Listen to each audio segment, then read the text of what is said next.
Hello, and welcome to the Strengthening Your Marriage podcast with Jeremy and Hayley.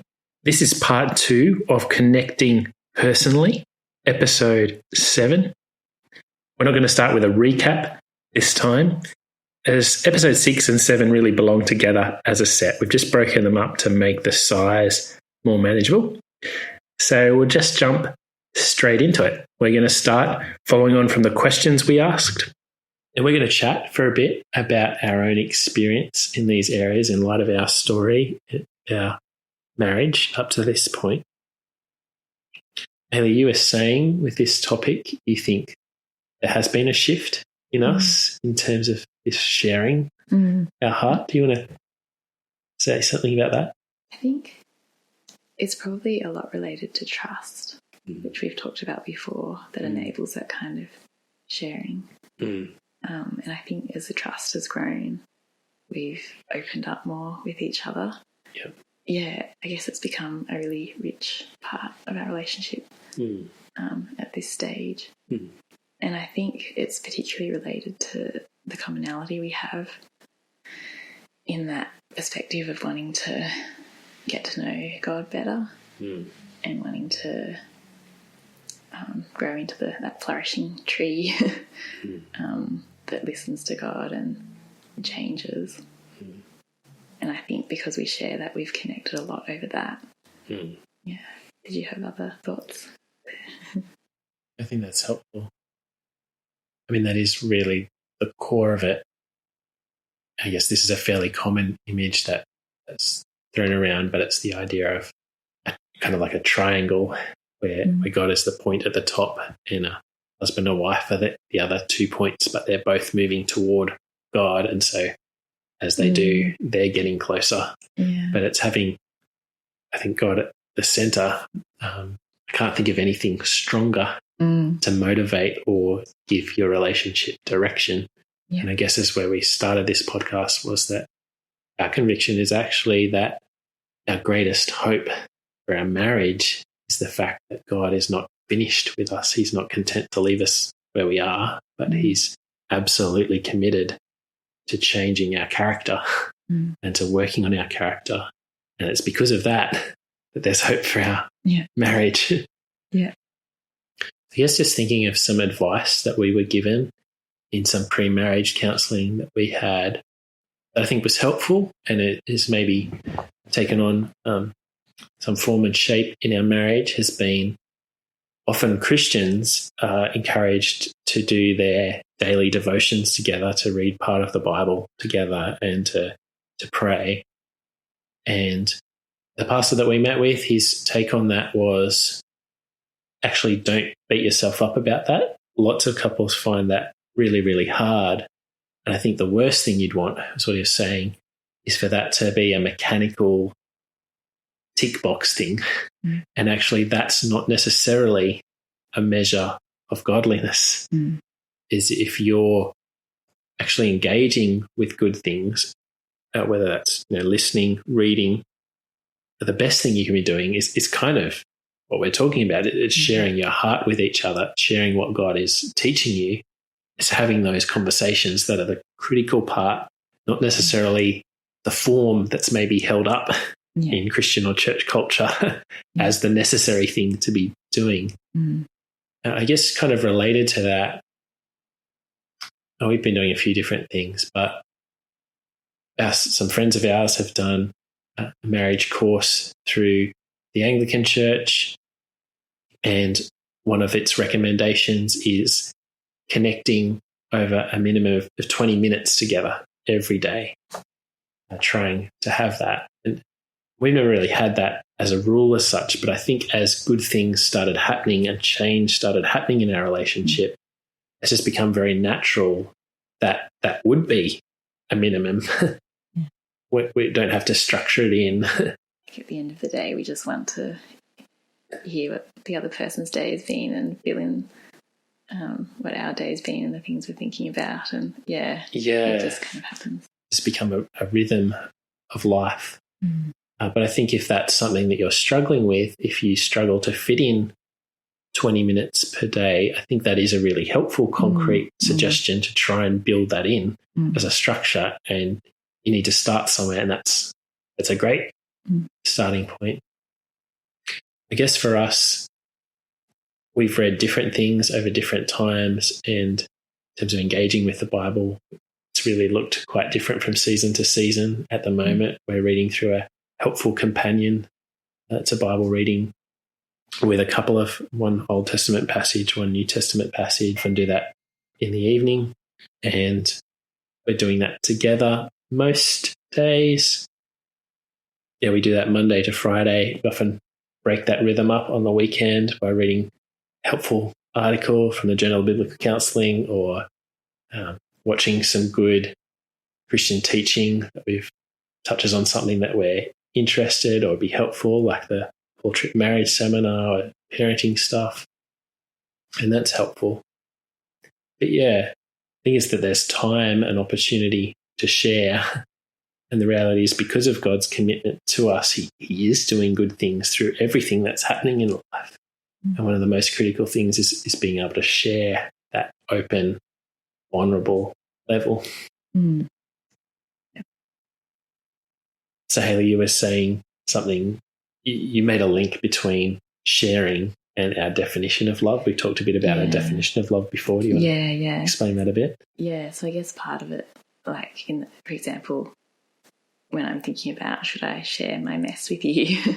And I'm thinking, oh, you don't need that right now. Yeah, that would be annoying or difficult or whatever. That's actually showing a definition of love, which is to love someone is to keep them comfortable. Make their life easy. Make their life easy. Things like that, which we tend to naturally think. Yeah. To make them feel happy or emotionally good. But actually, what we've been talking about in terms of the kind of love that God wants us to have for one another is that we actually want the other person to be transformed, and part of that involves helping one another and being willing to step into those messy areas with one another. Would you say there's even a sense in which, by sharing some of what you're facing that you're finding difficult, like by volunteering that to the other in marriage, that's actually moving toward them? It's inviting them in to your space. And then that's how depth of relationship happens when you do that. But by choosing not to invite them in, you're actually shutting them out. You're closing the door. Yeah.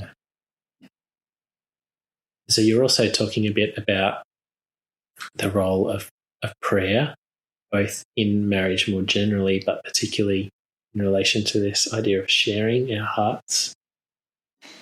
Yeah. The first thing that came to mind was we talked before about the fact that we needed sight and the ongoing need for sight. That oftentimes we just can't see the issues. We can't see clearly. We don't know where to go or what to change or what the problem is even. And I think that's a really key thing, is that without God's help, we can't get anywhere with this stuff. We can work all we like. And so talking to God and asking him for help is a really key part in all of this. So if you're listening and prayer is just like a religious word to you, I guess one way to think of what we're talking about is what we're talking about horizontally in relationship between husband and wife. It's the fact that God shares himself. He discloses himself. He tells us about himself in the Bible. We actually get to know him. We read what he says. And we track him. We get a sense of what's important to him. We feel what he feels. We value what he values. And then he invites us to speak back to him. And he's also impacted by us. And prayer is this personal, deeply personal dynamic where we're speaking to God, where we're in relationship with him, much as we are with our spouse. And I guess for us, I said before that we might not follow, a particularly rigid formula for ways of reading the Bible and praying and sandwiching that together as if that's somehow the pinnacle of what it means to be a Christian or to have a Christian marriage. Nonetheless, actually praying together has been tremendously helpful for our marriage. It's just not often looked like that structure. So we might tend to be fairly spontaneous. We've got some time together in the evening, and maybe there's just some weighty things we've talked about, and just speaking to God about that together can just be tremendously helpful, because when we're doing that, we're actually wanting to align our purposes with His. We're recognizing that we can't work this out on our own. We're inviting Him in and saying we need His help. There have been some times, I think, of where we've had some tension in wider family, and it feels like we've reached a stalemate. Often we've been able to work through dilemmas, conflicts fairly well, and there's been a clear answer or a clear resolution has emerged that we've both found compelling and has seemed the obvious. But there have been a couple of times where there's just been tricky situations with wider family dynamics, and it's felt like a stalemate where we're perhaps butting heads and we don't know what to do. And we actually have turned that into bringing that situation before God and saying, this is how it feels. Would you give us some light here? Would you shed some light on what to do? And I think as well, with this restorative concern for the other, when we know one of us is really struggling or we're both really struggling with something, it's just such a rich thing to be able to share together, is inviting God into that and to share our hearts with Him on where we're at and what's difficult, and asking Him to do what we can't do. Yeah, and I guess it's helpful for gaining perspective as well, because we can have conversations and lose sight of the big picture and God's words. But then turning back to Him and to talk to Him about it kind of brings you back to that kind of perspective. Yeah. One of our problems in life and the very nature of sin, of this self-focus, is that if you think of it like the scene of a movie, is that as things are unfolding, or as we interpret what's unfolding, what's happening to us and the trouble we're facing, it's like God is actually in every scene. But it's almost as if we're just blind to Him being there. We've taken Him out of the frame and we're retelling ourselves what has just happened as if He was not there. And one of the helpful things that prayer does by praying together, we're recognizing that He's actually very much in the frame and we're relating to Him in light of what He's said to us about Himself, about who He is, in light of His promises to us. And we're asking Him to be that to us in that moment, to come through for us when we're not sure we can come through, when we're not sure what the solution is or what the way forward is. Now, in terms of tracking, Hayley, I'm thinking of a season in our marriage. I've spoken of the time we've been at college, and you've actually mentioned to me before that even before that, when I was doing some ministry training back in Newcastle, I was very preoccupied. So I would just have my mind on one track, and I might be okay about telling you about my day, but as soon as you wanted to speak about your day, my mind was elsewhere, just wasn't there, present and engaged. So that's been a bit of a pattern, at least for seasons in our marriage.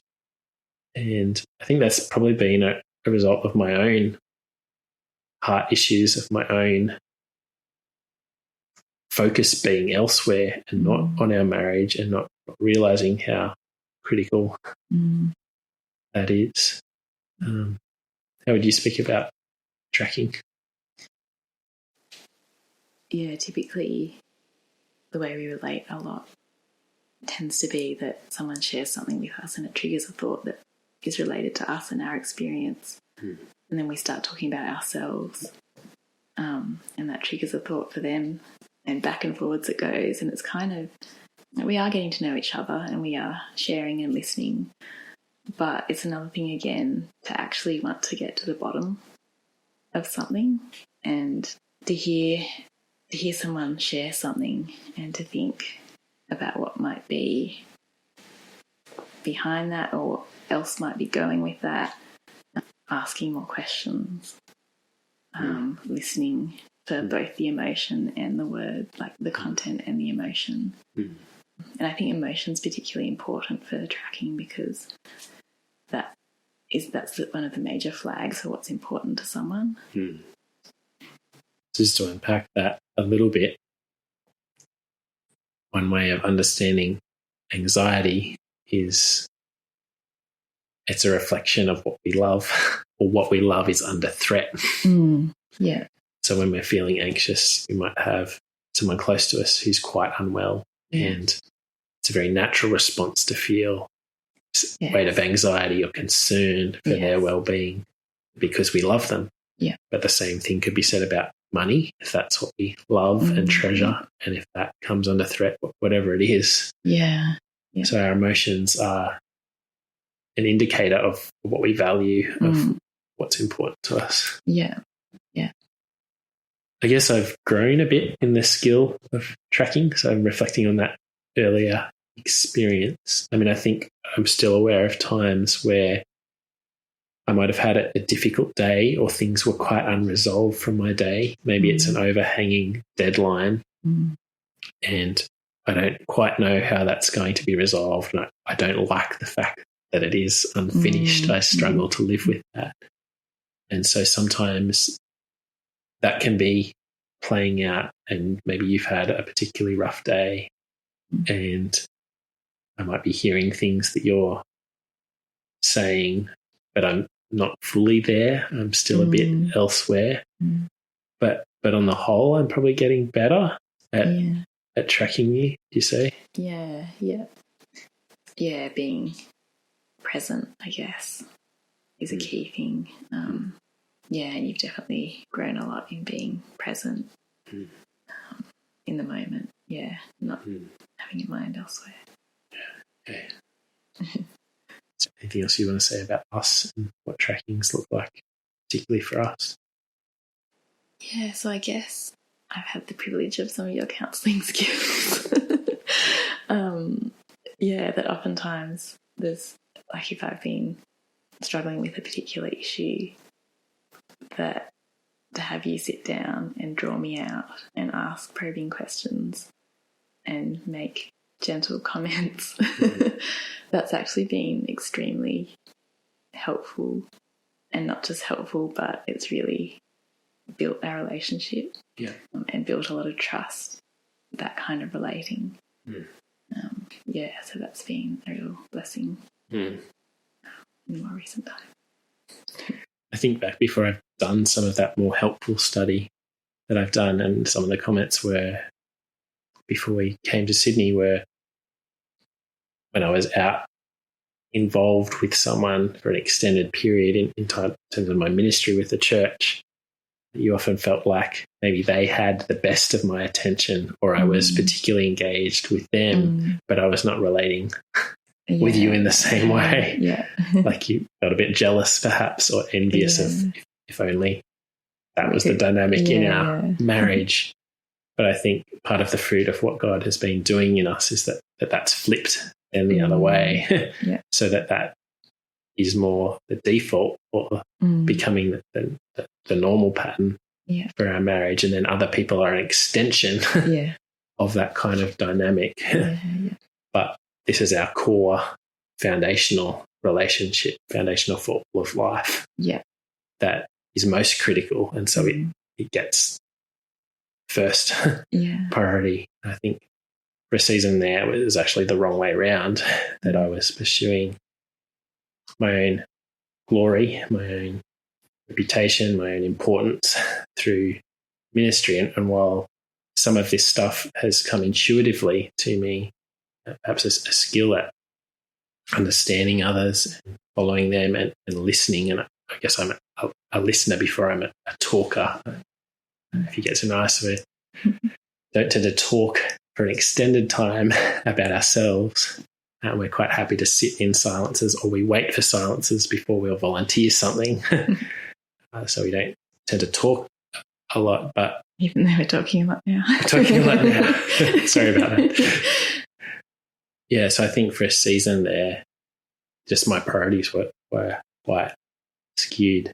But I just think this idea of being personal is just such a rich idea, and knowing that that's who God is and what he's like, and then that shapes all of our relationships of being impacted by others. There's a quote by Benjamin Warfield, and a guy who lived back around 1900, I think, and he speaks of this path of following Jesus, of knowing him, and the fact that we're so involved with those around us that we don't just live one life, but 1,000 lives, because we actually feel the joy and the pain of those around us. We're so involved with them that it's almost as if we live multiple lives. We live through their lens.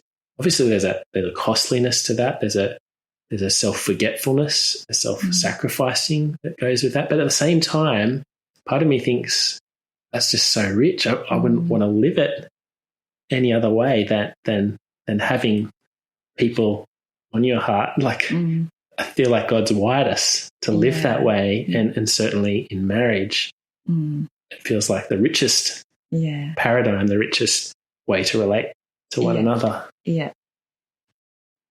I guess just one illustration of when you're not tracking is having a conversation with someone. You kind of test the water of whether they're going to be trustworthy with responding helpfully to something that you want to say and you want to get off your chest. And you take a small step and you see how they respond. But sometimes I've had people actually jump in and assume they know where I'm going. And sometimes maybe they've been on track, or maybe they've actually been a bit off track. But because they've jumped in and not given me more space to kind of process or tease out what I'm thinking, I've actually felt they've missed me. And I go away from the interaction and I've still got those things on my chest. And I go away feeling, I've been a bit misunderstood here. I guess that's what it feels like when someone hasn't tracked you well. They haven't given you enough space to actually hear what's important. What's important has still been stuck on your side, and you've not had the opportunity to share it. And sometimes I think that's a danger. It's actually jumping in too quickly, or perhaps it's wanting to save time or whatever it is. But by kind of finishing someone else's thoughts for them, can actually assume you know what they were going to say or where they wanted to go, but shut down the opportunity for that kind of personal connection. Yeah. And the reality is you can't shortcut relationships, that they do actually just require time.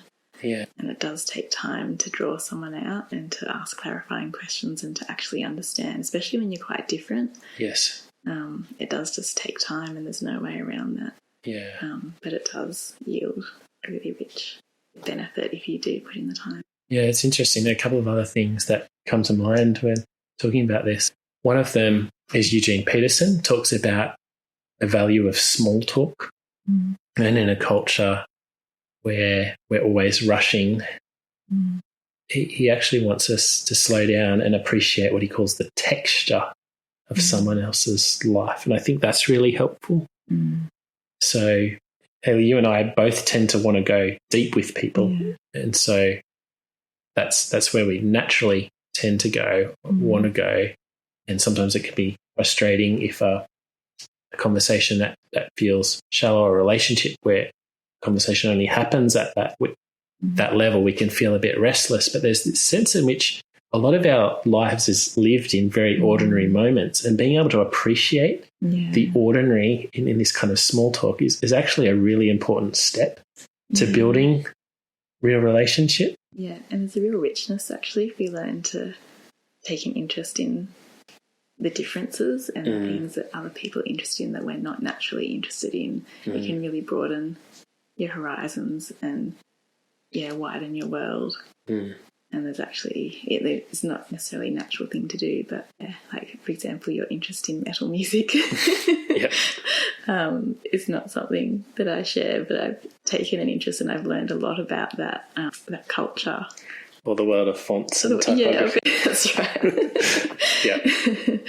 But there is, a joy in expanding your horizons and taking an interest in something that's interesting to someone else. I think the other thing I want to say is your parents, Hayley, have talked about the difference between quality time and quantity time. And I think the reality is that we're coming to the conclusion that both are important. But we live in this culture where everything has a time value put on it. And so I think too easily we settle for what we would regard as a quality interaction with someone, and then we'll move on to the next. But we pack our lives and our schedules full. But actually the kind of relating sometimes that God actually desires for us and calls for us is not just quality time, but it's built on quantity. And so having lots of time together with people, especially with our spouse, but with people more broadly as well, is actually really necessary. All of that stuff is built up gradually over time. And I think the reality is that we try and manufacture quality time, but it's not quality unless we have the quantity. So my parents have said, do the quantity time and the quality will be in there. The quality times will be in there. But if you don't do the quantity time, you don't get the quality time either. And I think there's a truth to that. Like, just thinking back to early in our marriage where we tried to have quality time and things are just stilted and weren't flowing. It's not something that you can necessarily manufacture, and it comes out of long amounts of time spent together. But I guess the flip side of that, though, is that you can also spend a lot of time together and not get to the kind of relating we're talking about. That's true too. Yeah. So there is that side of it as well. If you're not sharing your heart, if one of you is hiding what's really important, or if the other is not following, then you can have all the quantity time in the world, but you still won't be connecting personally. As we move towards a close, I want to share those questions with you again, where you can apply the kind of things we've been talking about and evaluate where you're at in your marriage and perhaps what a next step forward might look like for you, both in terms of sharing and increasing your ability to share your heart with your spouse, and then in terms of where you're at in tracking, in learning to follow what's important for your spouse. The first question was, if you picture a spectrum where being a closed book is on one side and sharing everything is on the other, where do you see yourself? And the second question was, how well do you listen to your spouse and follow what's important to them? And then I asked you to actually invite your spouse to answer that for you, to chip in with what they think, both about the level at which you share your heart with them, and also how well they feel you listen to them and follow what's important to them. So this brings us to the end of episode 6. Just one final thing to leave with you is, if you've got any particular questions for us that you would like us to answer in a couple of episodes' time, I'd love for you to write in and communicate those to us. You could email them to me directly, jeremy@thejoshuatree.com.au. That's jeremy@thejoshuatree.com.au. Or alternatively, you can go to the page where this podcast lives on our church website. I've actually created a short link for that, so it's easier to remember and for you to look up. It's bit.ly, so bit.ly/marriage-podcast. So bit.ly, bit.ly/marriage-podcast. marriage-podcast. You'll find the home where all these podcast episodes live, and also a form where you can complete that online to submit questions, thoughts that you have that you'd love for us to interact with. Look, we'd really love to hear your thoughts, and we'd like to have some time, I guess, to process things that are real questions for you, to do some thinking about them, and hopefully address them in a helpful way in a couple of weeks' time. Thanks again for listening.